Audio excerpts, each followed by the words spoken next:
S'il a déclaré ne pas vouloir porter de brassard LGBT au cours de la Coupe du Monde 2022, Hugo Lloris a tout de même montré son soutien aux victimes de discrimination lors du match de quart de finale opposant la France à l'Angleterre.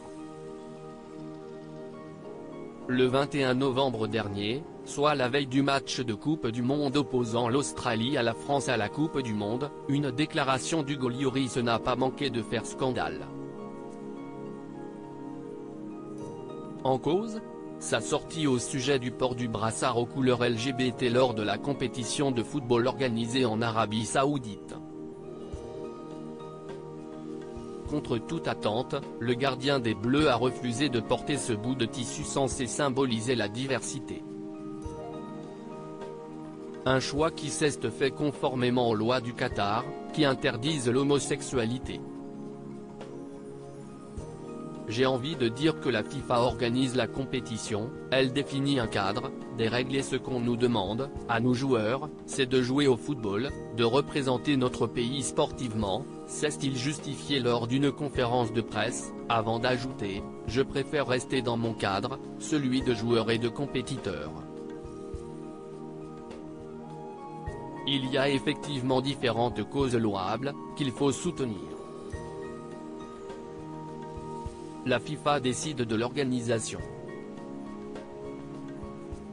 Mais ce samedi 10 décembre, Hugo Lloris a montré son soutien autrement. Comment?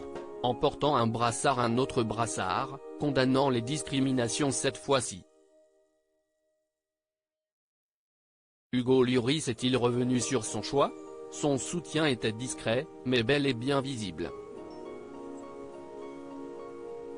Sur son maillot orange de gardien de but, Hugo Lloris portait un brassard avec une inscription No discrimination écrit en lettres capitales lors du match opposant l'équipe de France à l'Angleterre.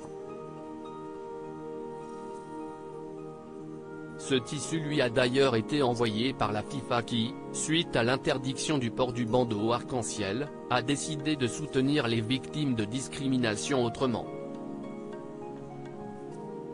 D'après les informations BFM Télévision, les capitaines de chaque équipe ont effectivement le droit de porter des brassards non discrimination depuis les quarts de finale.